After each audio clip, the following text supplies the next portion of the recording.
Hello, my name is Marcus. I'm the compiler of a collection of therapy quotes entitled 1001 Windmills of the Mind. This is TQ 1233 to 1243. Therapy quote number 1233 adds to our thread on William Fairbairn's theory of what he calls the moral defense. So by the way, we have roughly 25 threads or themes or topics that run throughout the series, through the core collection and into the bonus quotes. So TQ1, therapy quote number 1 up to 1001, right, represents the core collection, and all of the quotes beyond 1001 are the bonus quotes. But again, if anyone makes a request for the collection, they will receive both the core collection and the bonus quotes. And the bonus quotes, build and add on to those 25 threads. And actually, we've started a couple of new threads in the bonus material. So one of the threads is this concept of Fairbairn. So Fairbairn is one of the mentors in this series. William Fairbairn, Melanie Klein, Margaret Mahler, Karen Horney, James Masterson, and Edmund Bergler. And Robert Bly makes a guest appearance now and then. So William Fairbairn, he has this theory. It sounds maybe a little familiar, or maybe it makes sense, but he kind of elaborates on it and emphasizes its importance. He calls it the moral defense. What he means by it, so Robert Bly says, forgive psychology for its jargon, just forgive it. So this jargon here by Fairbairn, he means that in the beginning, no mother's perfect, right? So temporarily, the child's going to think that he's not okay and his mother's okay. That's the moral defense. He has to somehow tell himself through some kind of hallucination that his mother is good, even when she's frightening. Now, when she's frightening, he's bonded to her because he has to bond to the reality of the mother, and if she's frightening, he's bonded to her, but he tells himself that she's all good. So he creates this schema or this script in his mind that he's no good and his mother is good. That's called the moral defense. Because babies, we all agree that the baby has to form an attachment to their mother, but what if the mother's frustrating? What does the child do? He tells himself, well, that's not my mother.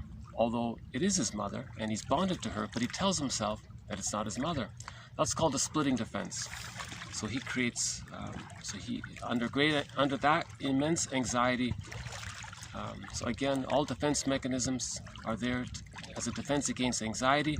The child can't deal with the anxiety of the mother when she's unavailable or distracted or busy on the phone, right? So from the child's point of view, the mother being unavailable, we theorize that the baby thinks that he's being rejected, unwanted, unloved, devalued, despised, right? Hungry, enraged, empty part self. That's way too anxiety provoking. Now, how does he bond to a mother who's doing all this to him? He creates the splitting defense mechanism. He thinks, no, he will assume that he's bad and therefore and by that his mother is good by comparison. He has to somehow in his mind do these little gymnastics or these maneuvers in his mind. So the child's ingenious. He's able to survive by bonding to his mother when she's frightening. Now, biologically, the baby couldn't bond to a frightening mother. If the mother's so stress-inducing, the child, he's too afraid, he can't bond. So he has to fantasize that the mother's good in order to preserve that attachment, even though in reality, he's very stressed out about it, and then he denies the image of himself as being unloved. He denies the image of the mother as being devaluing. Okay, but it goes into his unconscious or his implicit memory system or his pre-verbal memory system, right? And then what happens is, if this doesn't get resolved by the age of 3, the person will unconsciously project the devalued self, part self-representation, or the frightening, rejecting side of the mother onto the environment, onto non-threatening substitute others. And then say that this non-threatening substitute other is the devalued self, that's them, they don't want to admit it, or they say that's the frightening mother. So it's important for the child to have more love than frustration. The mother just needs to be, the famous jargon is good enough, right? So if the mother's good enough, that's okay. The split images, this splitting defense mechanism gets resolved by the age of 3. And then it becomes existential hearsay. But under extreme stress in the future, he may temporarily use that defense mechanism. But that's not his natural sort of setup. But he may temporarily refer to it if he's very stressed. But his psychic structure is that he's okay and his mother's okay. That's called whole object relations. So two videos ago covered Margaret Mahler's theory about the psychological birth to reach whole object relations and then to have access to the real self. So I won't go over it here, but just to focus on this idea of the moral defense. So temporarily, within the first 3 years, the child thinks he's not okay and his mother's okay. Therefore, he has the attachment. Now, if there's extreme pain there, I mean, if it's way over the top, the mother's very abusive. The child can't even do that. So he adopts a more primitive defense mechanism. He just becomes the mother. That's called identification with the aggressor.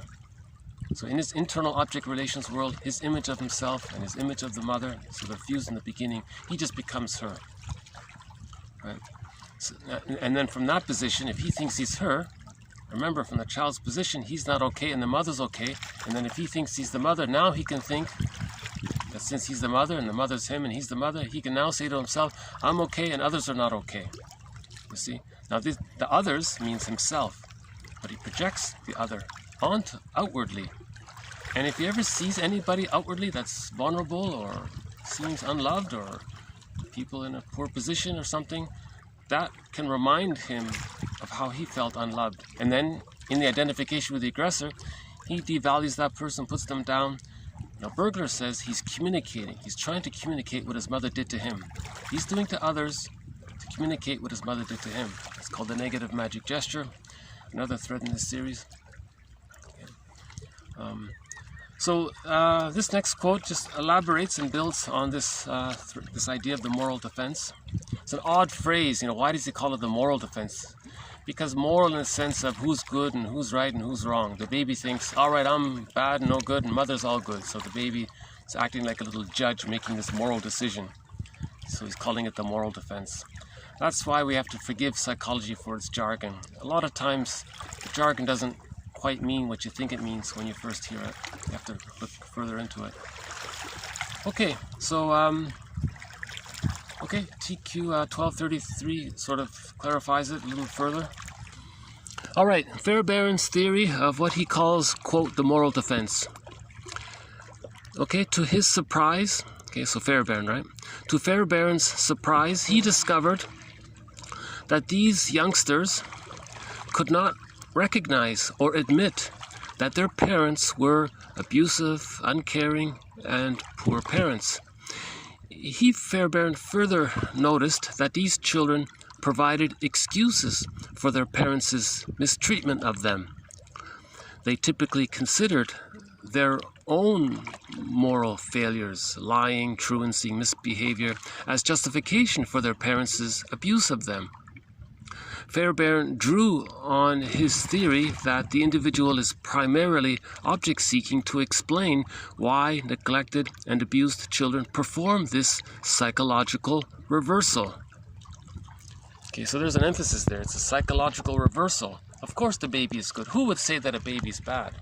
Every baby's innocent. It's completely good. It's completely lovable. Babies are people in their own right. So of course they're unique. No baby ever in the past was just like this baby. No baby in the future will ever be just like this baby. So of course, when something's rare, it's valuable. Remember Ogmandino? So by the way, Ogmandino, the scroll marked 4, and Virginia Satir's poem "I Am Me." Okay. So of course the baby is good and lovable, and the mother's acting in an abusive way. So the child does a reversal. That's called the moral defense. He thinks, no, he's no good and the mother's good. Right? this child needs a bond with the parent, whether that parent is caring or abusive. However, if the child acknowledges to himself that the parent is abusive or uncaring, they will be overwhelmed by anxiety and feel out of control. See, Klein calls that persecutory anxiety. If the child theoretically were to accept, whoa, this mom of mine, wow, she's abusive and uncaring, there's a lot of anxiety here. How does it, let's say the child were to try to feel that. He's saying here, well, he'd be out of control, he'd be overwhelmed by it. So he can't do it. The child doesn't have motor skills, he can't protect himself, he can't walk away, he can't even speak. So he's in a double bind. He needs to bond to the mother, but the mother's the source of the anxiety at the same time. So he's in a double bind. Right? The prospect, this prospect is too frightening for the child. So they seek a means to replace their abusive or uncaring parents who punish him. How is he going to replace? That's the splitting defense mechanism. He's going to say they're all good. He's going to replace them. And part of that, how he does that, the child attempts to deny the parents' badness by taking the badness and blame into himself, and thereby keeping the parent good. Yeah, so he says it this way. He says that if the child thinks he's so bad and takes the blame and there's unconscious guilt and he's no good, then by doing that, by comparison, he makes the parent good. You see, and he gives excuses for the parent. Now, the child now has the fantasy that through their own efforts, so here's an added element here. The child now has the fantasy that through their own efforts, they could correct the situation, right? So there's the savior complex. Now the child thinks he can fix his parents. Okay, remember, the child still has magical thinking. He thinks it's all about him. He thinks it's all important. So remember, the theory is in the womb, the baby thinks it's all about him. He has a need, it gets met. In the extended womb after birth, that continues. He has a need or a wish, he makes a gesture, and it gets met. So he thinks he's powerful, like a little god, so he feels it's all about him, and he creates things, and he's responsible, and he makes things, you see? So now he's gonna save his parents, right? If the child concludes that the parent is bad, then he is helpless to change the situation. You see, this ties into that. See, if he thinks it's all about him and he makes everything happen, and he's not going to take the action of making his parents good, then he's denying his infantile megalomania. And he's not ready to let go of his infantile megalomania, his grandiosity. See, so he still has to exercise that. That's part of his natural stage of development. He needs time to gradually realize he's not a little god, right? So that's another little added element to this part here. Okay, in other words, the dilemma is, how can he be attached to parents who mistreats them? The child resolves the anxiety. They resolve the anxiety this situation evokes by internalizing and identifying the badness of the object and projecting goodness into the external abusing parents. So the child is good, so he reverses it. No, the parent is good. The parent is being bad, so he says, well, he's bad. There's the psychological reversal. So that's so the jargon for all of this is the moral defense, right? And you can see this in codependent relationships, right? If the person still maintains this point of view, he's no good and the mother is all good, and they're stuck there, they don't identify with the aggressor, they don't do the worst case scenario. The worst version of this is that they identify with the aggressor. That's the narcissistic pattern, or the stingers, right? They devalue others because the baby felt devalued. Now let's say the child did sort of get enough love past the age of 15 months. So the theory is, if the mother's too frightening up to the age of 15 months, the child identifies with the aggressor. That's the narcissistic pattern. If the mother was good enough up until the age of 15 months, the child can still preserve the moral defense that he's not okay and the mother's okay. But if the relational trauma or the arrested development takes place between 15 months and 36 months, now he's stuck with the I'm not okay, mother's okay, and that's the template. In the future, he says, I'm not okay, and others are so wonderful. So that's the codependent pattern. So in the future, the codependent pattern will find a partner with the narcissistic pattern and think that they're good and they're no good. Now again, the person with the narcissistic pattern, their trauma takes place much earlier and they've identified with the aggressor. Their only agenda is to put down the partner, to communicate that their mother put down them. Now the codependent says, oh no, they're not bad, they're good. See, there's the repetition compulsion. So these two, the stingers and the clingers, often get married. So that's another thread in this series, this dynamic between the one partner with the narcissistic pattern and the other partner with the codependent pattern. Or just to, out of laziness, I sometimes borrow the self-help slogan, the stingers and the clingers. All right. So, in this case, the moral defense, the clingers, they use what's called sweet lemons. So if they marry a person with a narcissistic pattern, that narcissistic pattern, he's being acidic, right? No, it's sweet. You see, right? It's the opposite of sour grapes. He thinks the sour is good, the sweet. You see, that kind of thing. It's interesting, isn't it? Because both the stinger and the clinger have arrested development, relational trauma, developmental trauma. Neither of them reach the psychological birth. You see? So the narcissist adopts the mother's attitude, so he thinks he's okay and others are not okay. That's the more severe pain version of it. Maybe the lesser severe pain of it is he thinks he's not okay and others are okay. Now, in regular development, up to age 36, the child gets the conclusion that he's okay and his mother's okay. So that's the goal. That's the healthy, normal, functional development, right? This takes place because of a secure attachment style. So if the child receives a secure attachment style, he reaches the natural reality that he's okay and his mother's okay. That's what's supposed to happen.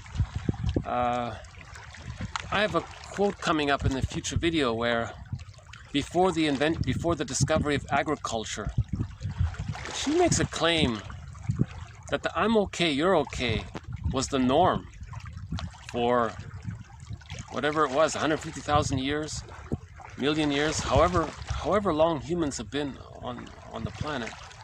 She makes the argument that that was the norm.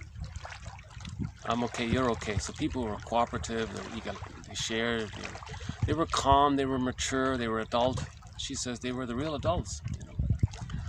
And then when she makes the argument that when farming was discovered, agriculture was discovered, okay, then that changed things. Now the child might stay at home, and now the mother's in the field maybe. Now the child's frightened, now he's stressed out, now he's frightened, and this distorts his perception, and now he thinks others are not. Then he adopts an insecure attachment style. Whereas traditionally, what normally happens with humans is that every child gets a secure attachment style to reach I'm okay, you're okay. And she argues that after farming, she says 12,000 years ago or 15,000 years ago when farming came along, then the insecure attachment styles started to take place. Just a huge question mark. It's not a thread in this series. I just came across it this morning, so it's sort of fresh in my mind. Okay. So another axiom throughout the series is man's main task is to give psychological birth to himself if he didn't get it by the age of 3. Okay, we got us just a seagull. Okay.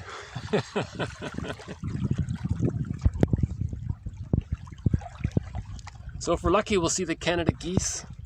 I did see them once. They were honking. They were flying by. What a beautiful sound. I hope we'll hear some of the Canada geese. That's a wonderful honking sound. I just... I instantly calm down when I hear the geese honking. You know? I must have heard them a lot when I was a child, I suppose.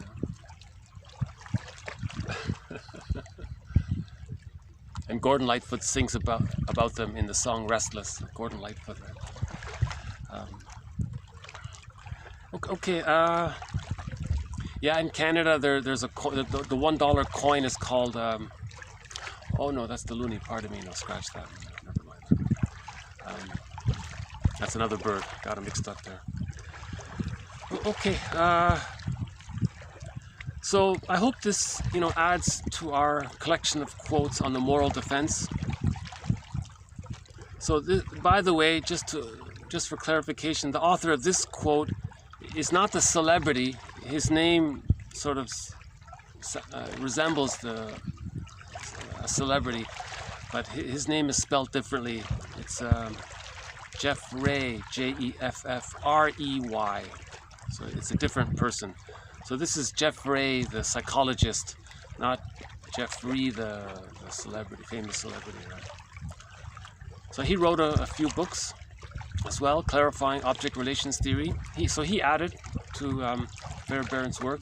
I would say David Solani and Harry Guntrup added a lot to clarifying Fairbairn's theory. I would say this Jeffrey one added as well. Dorothea MacArthur, is that right? She added as well, and a few others. So yeah, so Fairbairn's main theory is what's called the Endopsychic Structure, this map of the internal continent covered in previous videos. So we won't go over it now here, but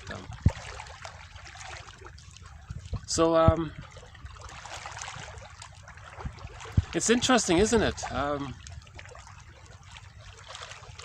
The child can't relate to his mother if he's terrified of her. So he deludes himself in his mind that the mother's good, even though he's physically being scared of her, and he denies it. That's repression. Now, if it's repression, that's a form of splitting. When there's splitting, there's projection. So repression, splitting leads to projection. Now, projection leads to prejudice, right? Or it often does. So one manifestation of projection is prejudice. Now, that's another thread in this series. Okay, so the thread of prejudice. So that's another good reason to get this collection. All of the quotes on prejudice, all of the quotes on the psychology of religion, okay, all of Edmund Burglar's quotes, all of the quotes explaining object relations theory, and others. Emotional eating. So there are 4 or 5 reasons right there, I would think, to get this collection. This is a great collection. This is, to the best of my knowledge, only the second collection of psychoanalytic quotes, right? Psychology quotes from the psychoanalytic perspective. Right? The first collection was done in 1990, and now we have this one in 2021. Okay, let's actually this next one here, 1234. It's just a little tag on to it, to the one we just talked about. Okay, excessive infantile anxiety perpetuates clinging with resultant interference in development of normal object relationships. Again, excessive infantile anxiety perpetuates clinging with resultant interference in development of normal object relationships. Okay, now that's another point Fairbairn makes. The more rejecting and unavailable the mother is, oh boy, the baby thinks the more he needs her, right? Sound familiar? A lot of women, they give advice to their girlfriends. They say, you want to catch a guy, be unavailable. Then they're more interested. See, that's the trauma of the mother being unavailable, and then the baby clinging and needing, desperately wanting the attachment, right? So the more unavailable the mother is, the more the baby clings to her. That can lead to a negative symbiosis, and he's stuck there. Here's an important point. If the baby is overly cathected, overly attached to the rejecting image of the mother, which he denies, he's going to stay there, waiting and hoping to get the love he needs to be able to differentiate from her. If he's still fused with the mother and he's clinging there, he's going to spend his whole life waiting to get mother's love through substitute others. Could be food. Right, so that's emotional eating. Emotional eating is a symbol of good mother. So he's going to become an emotional eater, still hoping to get mother's love, to leave mother. the child needs enough love to differentiate. So again, in the stage of symbiosis in the beginning, the mother and the baby are fused. It's like a metaphorical egg towards the psychological birth. The hatching out of this egg is called the differentiation process, and it's gradual. It begins at 3 months and ends at 36 months. Right? How's the lighting here? Can you still see? Oh, that's better, isn't it? Okay.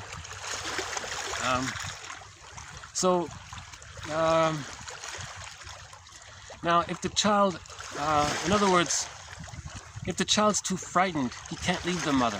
If the child feels safe, he can differentiate and know himself and achieve the psychological birth. So clinging prevents the psychological birth. And if the psychological birth doesn't take place, he then doesn't have access to the real self. Now, the real self is a part of the self that allows a person a wide range of affect. So if later on a person needs to mourn losses, the real self, part of the self, will allow the person the necessary emotions to mourn the loss. If the person is still overly attached to the frightening mother, they don't have the real self, therefore they can't mourn losses because they don't have access to the real self. Whole object relations and the psychological birth is the precondition, is the foundation in order to have access to the real self. So that's why we're saying man's main task is to give psychological birth to himself, because with the psychological birth, okay, what happens is the child's life force decathects from the rejecting image of the mother, and it connects to a whole image of the mother. See? And then, with the safety from that, the child's life force can cathect to his self-representation. Robert Bly calls that getting the key out from under mother's pillow. If he's too frightened, his key is still under mother's pillow. Robert Bly, okay, stories Iron John, get the key out from under mother's pillow. In order to do that, you have to see the mother in your unconscious fantasy, in your unconscious memories, as a whole person, not as a witches or a goddess in the fairy tale representation of the babyhood memories. Right? So we forgive the mother. Okay, that's a process. That's another thread in the series. How do we forgive the mother? When we forgive the mother, then the split image of the mother that we're denying, this unconscious ambivalence, okay, the split images come together. So frightening mother, good mother come together to form a realistic image of the mother. That's a whole object. Then the person can get the key out from under mother's pillow. Okay, then they have access to the real self. You see, the real self, part of the self, allows the person to mourn losses, allows the person aliveness of affect. They can feel the serene, inexhaustible fullness of being, joy. They can feel pleasure, you know. The real self, part of the self, allows the person to know and appreciate that they're unique, that no one in all of history was ever just like them, and no one in the future will ever be just like them, that they value that uniqueness, and they know how to express their uniqueness. Right? The real self, part of the self, allows the person to self-activate the real self and feel that it's okay. You know, that their celebration of the real self is not based on affecting someone else. You know, they're expressing their creative self. The real self allows the person to be, you know, creative. The real self, part of the self, allows the person to own their projections, right? To be aware of their thoughts, to write in it, and the real self, part of the self, allows the person to have I'm okay, you're okay, mutual relationships with others. They're not bogged down with these wildly exaggerated fears of being either abandoned or impinged upon or engulfed, which those with the insecure attachment style always have. Those with an insecure attachment style are constantly living with those two fears. The other is going to be too demanding, or they're going to be too abandoning, and they oscillate back and forth constantly. So not really relating, you know, in a relaxed way, right? In an adult way. Right? Okay, so that's just another reminder about it, and it makes sense. If the baby's frightened, he can't relax and know himself. He's caught in this survival mode, right? So it's an overstimulation. The child experiences an overstimulation. The amygdala can, in theory, become enlarged by it. So he's caught being very stressed all the time. So the solution is he's got to forgive the mother, understand her, understand that she was caught in her existential dilemma. When we do that, we understand ourselves. You see, when we understand ourselves, we can forgive the other. Reparation of the other leads to reparation of the self. It happens at the same time. One quote we had in the core collection was, you can't even really tell them apart, right? Reparation of the other leads to reparation of the self. It happens simultaneously. Yeah. Okay, this next one here is a completely new concept. I don't think it'll be a thread, but it sort of reminds me of Philip Bromberg's work. One of the Golden Windmills of the Mind awards was issued to the Philip Bromberg's trilogy on trauma. So Philip Bromberg has 3 books on describing trauma, excellent books. And so this quote sort of reminded me of it, so I thought I would include it as a supplement to Philip Bromberg's work. So by the way, we've already issued 12 Golden Windmills of the Mind awards, right? So one of them was to Philip Bromberg's 3 books. The Shadow of the Tsunami. Okay, he calls trauma an emotional tsunami, and the after effects of it, he calls it the shadow of it. Standing in the spaces. Okay. What he means by that is, if the child doesn't get enough love, he feels he's missing the holding interject, or the internalized good object. He's missing the internalized holding interject, or the internalized good object, right? Now that feels like sort of something missing in the person's psychic structure. So you want to stand in the spaces, you want to stand on both sides to hold the opposites, right? You want to accept the ambivalence. That's what he means by standing in the spaces. You want to fill it in. Not with emotional eating, not with the patch of dysfunctional living, not with this pseudo-aggression or pseudo-distractions to mask over this gap or this empty, this void in the space. You want to stand in the space, you want to own it, you want to accept it, own it, stand in the spaces, right? And he's got another book called, what's the other one? Shadow of the Standing in the Spaces. Awakening the Dreamer, that's the third one. Okay, so this next quote sort of follows up on Philip Bromberg's 3 books. A little heavy topic, so I'll just sort of leave it as it is here. Okay, depersonalization. Okay, loss of the sense of reality as it pertains to the self. Okay, or derealization, loss of the sense of reality as it pertains to the environment. Okay, now this second one here, derealization represents the withdrawal of cathexis, okay, life force attachment, from the environment that is felt to be frustrating and dangerous. Okay, so this one, this feeling of derealization, he just doesn't want to connect to anything or anybody. He sees everything as frightening, so he's projecting that abusive mother onto everybody in the environment. So he feels the byproduct of that is he's going to feel that things are not real because he's not connected to the environment. It doesn't.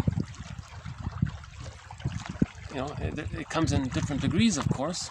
So that's what he means by that, right? So the person feels. So the jargon of derealization means he doesn't feel real because he's not attached to anything. And now, how would the baby feel if the mother's unavailable? He might not feel real. So that's a form of disassociation. See, disassociation means flight in the mind. The baby can't leave the abusive mother. He can't shield himself from her if he's doing something wrong. He can't speak up for himself. So Bromberg says, how does the child escape when there's no escape? Okay, that's so he might feel derealization. That's related to the disassociation. You don't feel present. So it's unreal, right? So maybe it's a synonym of disassociation. And the first one here, depersonalization, sort of related to that, represents a splitting of, quote, myself as perceived by me and, quote, myself as perceived by mother or others. Okay, this reflects the triggering to when the child's needs were either ignored or gaslit by the mother. This is an unhappy form of the vaunted gift of seeing ourselves as others see us. So it's an exaggerated gift. Not really a gift, he's being a little, I wouldn't say he's being sarcastic, but he's maybe being a little sarcastic with that. But he's saying it neutrally, but you know, when you read it, it sounds sarcastic. So in other words, the mother said to the baby, I don't care, but yeah, I see your needs, but they're not important. Or the mother says to the baby, what? You don't have these needs. You don't feel that way. So the baby's being gaslit, right? So that comes from the movie Gaslit or Gaslighting. A famous movie from the 40s called Gaslighting or it means the mother tells the baby has a reality, the baby's feeling something, the baby's, I'm hungry. The mother says, you are so confused, you are not at all in any way hungry. The child, whoa, so you're denying the reality of the other person's perception. Okay, so if the mother might, that's called gaslighting. Now, the mother might just be, maybe a less benign version of it is, well, she sees it but then doesn't care. So the child has a splitting of how he sees himself and how his mother sees him. So depersonalization is relating to himself according to how his mother sees him. So he doesn't feel fully real. Again, a form of disassociation, right? Disassociation of his self-experience. So yeah, I would say these two quotes add on to Philip Bromberg's work. He talks about this type of material. Okay, that was 35, so let's move on to 36. Hold on a sec. Okay, there it is. Okay, one about codependence. Okay, this one was just sort of like this was sort of a comedy quote. Melody Beattie writes about the codependent pattern. So we mentioned before the I'm not okay, you're okay. That's the codependent pattern. Again, their arrested development takes place between 15 months and 36 months after the narcissistic pattern. So they've passed through the narcissistic pattern. So they don't have the narcissistic pattern. Oh, we got a water skidoo here. You want to see this one? Okay. He looks like he's having fun.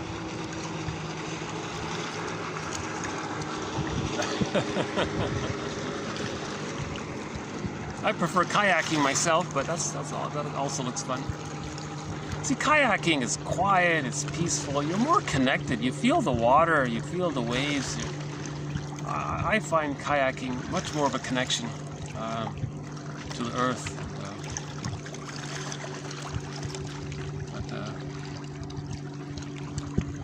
Okay. Oh yeah, so Melody Beattie talks about the codependent pattern. A lot of self-help books are written by women with the codependent pattern.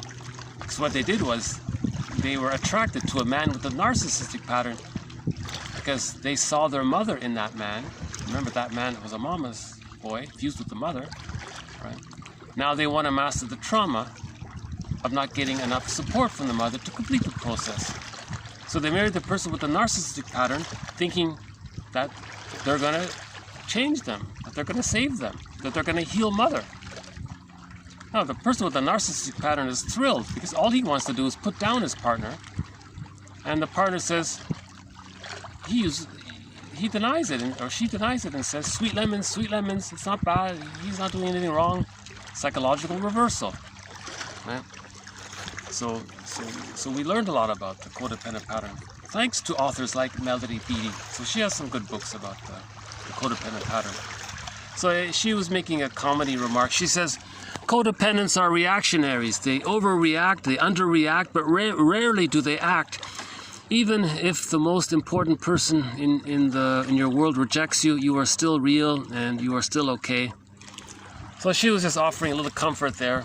If a person with the codependent pattern finally feels compelled to stop self-abuse and they leave the partner, she's saying, you know, you were like a reactionary. You always thought that the abusive partner was good, or you were overreactionary, or you don't do self-examination, you underreact. The codependent doesn't just act. They don't have the psychological birth to act. What he means is self-activation of the real self. So the codependent doesn't self-activate the real self part of the self, because they're still too bonded to the frightening image of the mother. Repetition compulsion, they want to master that trauma with the frightening mother, so they replay it by finding someone who resembles the frightening mother, and they want to get a better outcome. So they're caught in the repetition compulsion gone awry. It can't be done. It's called a secondary delusion. It's like Sisyphus, false idol, right, and so on. Okay, the next one here.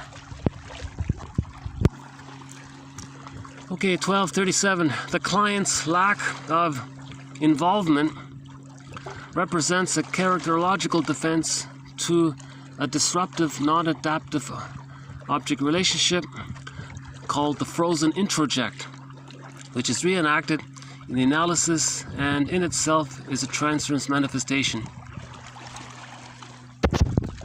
He has this idea. So we talked about the holding introject. Now, if that's missing, there's a void there. Now he says there's something in the middle. He says maybe there's a frozen interject. Maybe the parent was partly good but partly bad, and it's stuck there. So he calls that the frozen interject.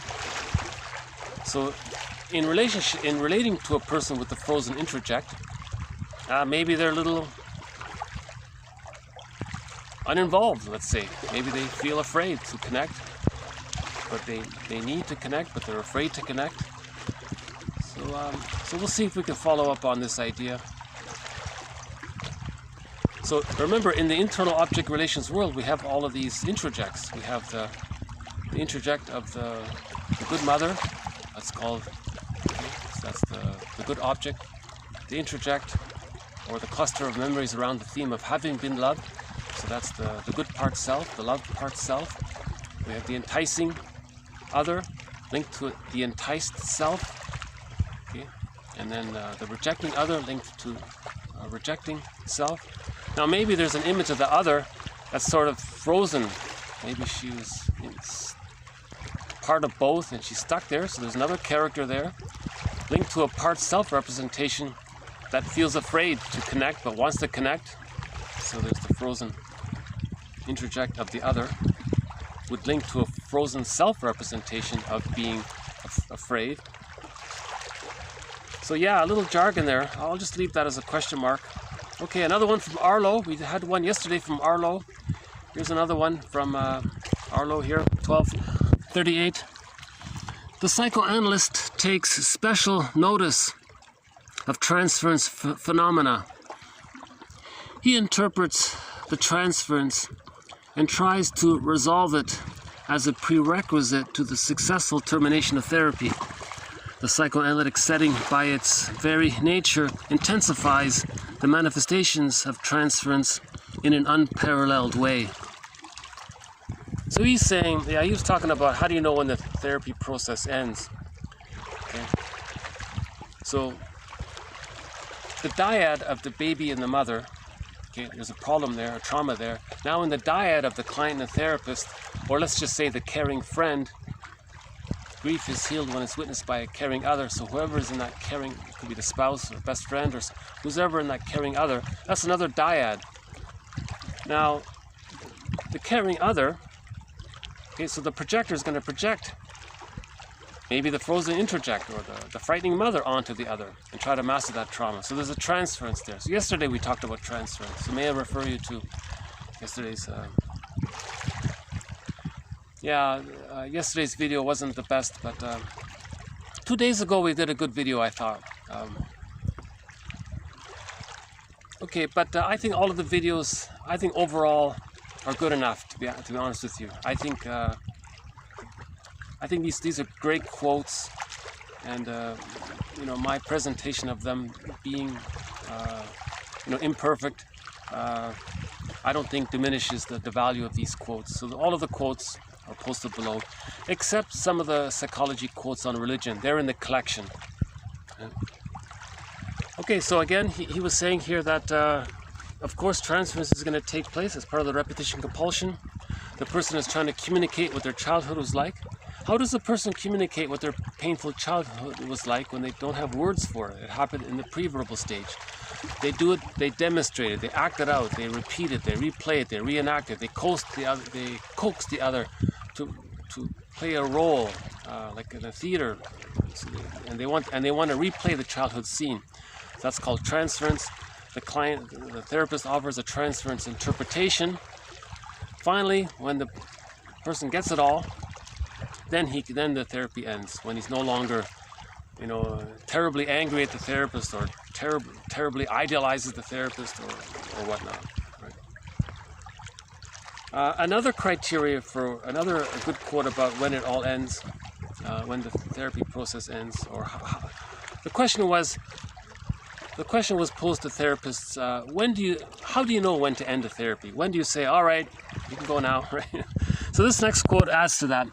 TQ 1240, all analysts will certainly agree that the ability for self-analysis is a prerequisite for the competent practitioner of psychoanalysis. Okay, Hoffer suggested that one criterion for termination of treatment should be identification within the ego with the functions of the analyst, when the analytic process can hopefully be entrusted to the apprentice himself. Are we still recording here? This thing sometimes buzzes on me here. Okay, I think we're still recording. So he was saying the therapist provides interpretations. If the client can then identify with that function, with that ego function of the therapist, form a new introject called the therapy introject, or the self-analysis interject. Now he's doing for himself what his therapist did for him. Okay, so he learned the skill of analysis. Now he's doing it for himself with self-analysis. Right? Then he says, when the person learned that for himself, he taught him how to fish. Right? Now the therapy comes to a conclusion when the therapist knows how to fish for himself. A good metaphor, by the way, fishing. In the fairy tale, the ocean is a symbol of the unconscious, and you want to fish.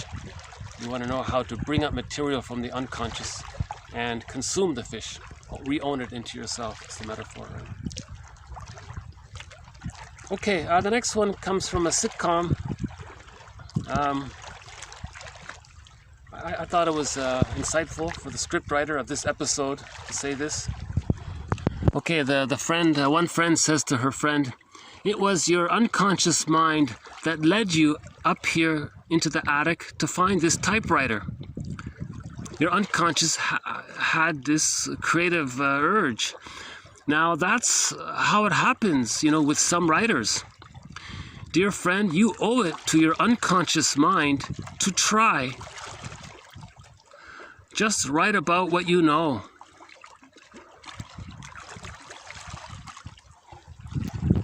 So the friend wanted to be a writer. She had things to say, but she was afraid. But she found herself cleaning the typewriter all the time, and would bump into it. And her other friend said, "You know, I think your unconscious is trying to tell you something." And she said she's afraid of self-activation. Well, but if your unconscious mind is telling you to write, don't you owe it to yourself?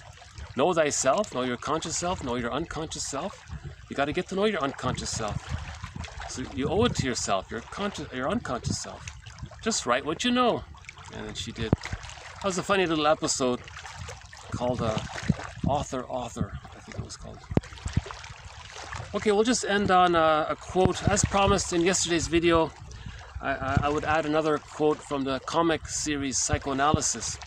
So, just to clarify, in 1955, there was a comic book series called Psychoanalysis, but it wasn't some frivolous comic in the way you normally think of comics. What it was actually therapy sessions put into the comic book format.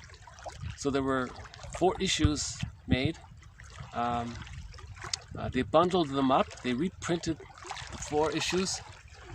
Hold on. Okay, just a seagull there. Okay. And these 4 issues comprise the psychoanalysis of 3 fictional characters. So a guy named Freddie. There were 3 therapy sessions with this Freddie guy, 4 with Ellen, and 5 with a guy named Mark. So there were 12 therapy sessions presented in this comic called Psychoanalysis, 1955. So now, in the intro to the first issue, to the first book, comic book, and in other words, the very first page of the first episode, it opened up with this quote. There was a picture of the therapist, and along with the picture, it said, "Okay, this is a psychotherapist, a psychoanalyst. Into his peaceful, tastefully decorated, subdued office come the tormented and the driven, seeking to unravel the tangled emotional skeins that cloud and knot their broken lives. Skillfully guided by him past the subsurface reefs of fears and guilts and anxieties, his clients eventually discover for themselves the course to self-understanding, peace, and true personal happiness, which lies like a rich treasure waiting to be unearthed. And the map to this treasure, the key to its lock, is found through psychoanalysis." That was it was a dramatic introduction. So you have these superficial layers. So it's like a labyrinth, he's saying. And in the labyrinth, or like a Gordian knot. So you're in this labyrinth, and you got this Gordian knot, and you got these false beliefs and false idols, and you got an insecure attachment style, repetition compulsion, denial that the mother was frustrating, still thinking that you're, or identification with the aggressor. That would be quite a lot of work to unravel. How does someone unravel that Gordian knot? The narcissistic pattern, that's a huge a very tight Gordian knot. They've identified with the mother. Okay. Now, the mother put the child down, exploited the child, used the child, objectified the child. That's called the Chicasta style of mothering. The mother, when she was a child herself, she wasn't given due consideration, respect, consideration. That's a trauma. So that woman grows up, has a child, and thinks now this person, so the mother thinks, finally someone's going to give me due consideration, due respect. Okay? So that's too painful for the child, and he identifies with the aggressor. Okay? And then later on, he devalues others to communicate that his mother devalued him. That's quite a knot. How do you unravel that? How does the person get the key out from under mother's pillow when his mother's pillow is his pillow? He can't get the key out from his own pillow if his pillow is projected outward, and he thinks his pillow is his mother's pillow, and if he loses his mother's pillow, he thinks he's losing his pillow, but he's not. So he's got to stand in the spaces, as Bromberg says. He's got to stand in the spaces. Another good book by Bromberg, Standing in the Spaces, Awakening the Dreamer, and The Shadow of the Tsunami. That book, those 3 books, that collection there, that trilogy, has won a Golden Windmills of the Mind Award, as mentioned earlier. This comic book series, Psychoanalysis, has also won a Golden Windmills of the Mind Award. So we have 2 awards given already. And in a previous video, we listed the 12. So we've issued 12 already. So those are 2 of them. Okay, so we'll just wrap it up here with our theme song. This is Katja Epstein's rendition of Windmills of the Mind.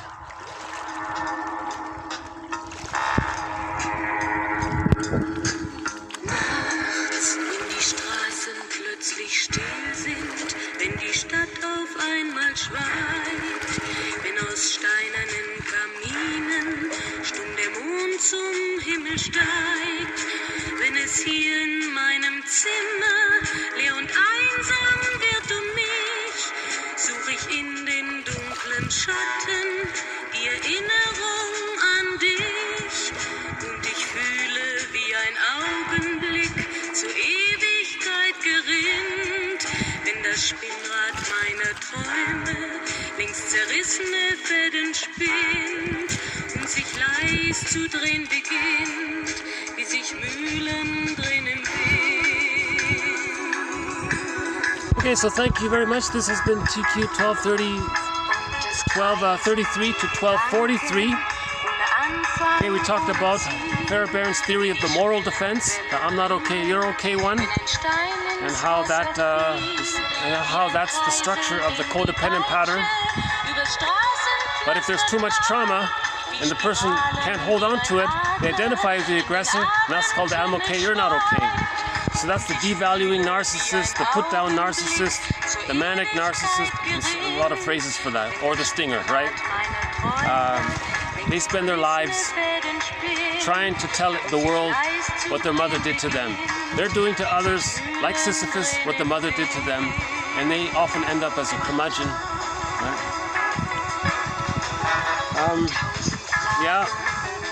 The more frightened the baby feels, the more the baby clings to the mother.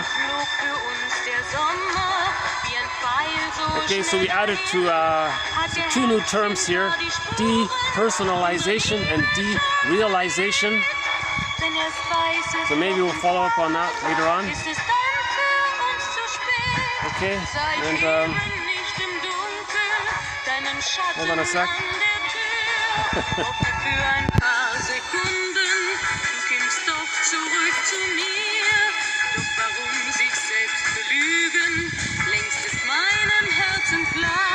Okay, so we added one from Melody Beatty about she writes the self-help books on codependency. Okay, another new jargon here, the frozen interject. So we've added three new terms in this video: depersonalization, derealization, and the frozen interject. So we'll see if we can add on to it.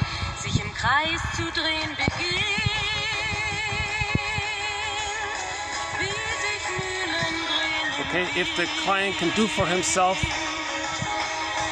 what the therapist did for him,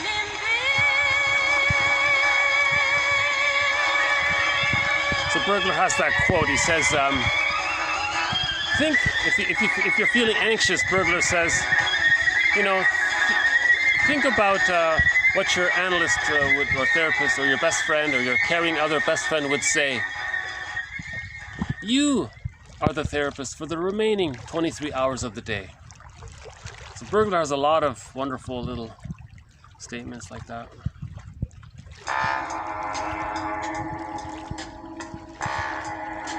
Okay, the other one was about the transference. If the client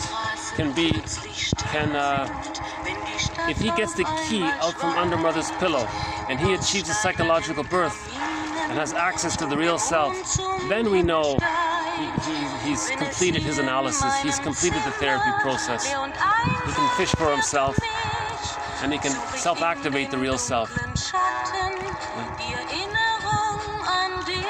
A major sentence throughout this series is from Masterson. He says, self-activation leads to abandonment depression, which leads to defense.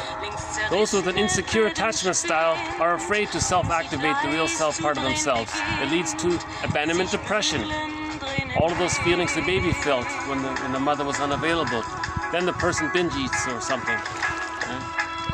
Now, when a person achieves a psychological birth, they can self-activate and it doesn't lead to abandonment depression.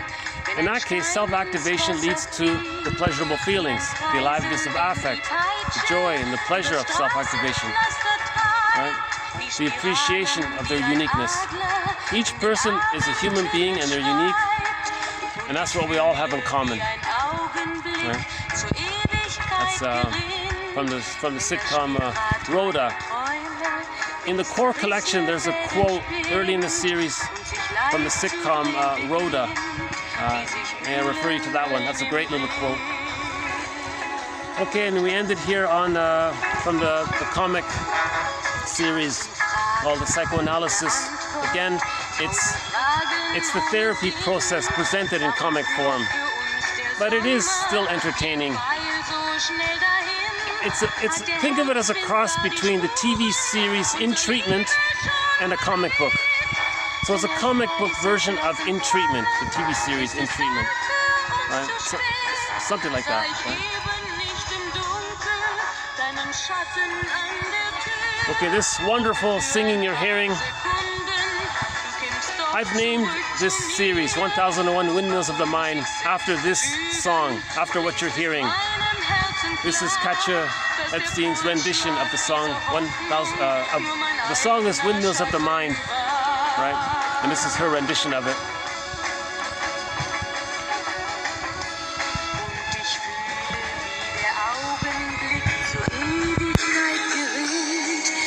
Spinnrad meiner Träume links zerrissene Fäden spinnt, sich im Kreis zu drehen beginnt, wie sich Mühlen drehen im Wind,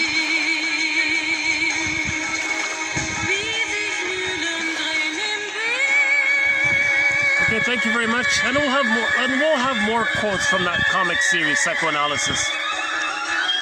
TQ 1233 to 1243. Thanks again. Bye for now.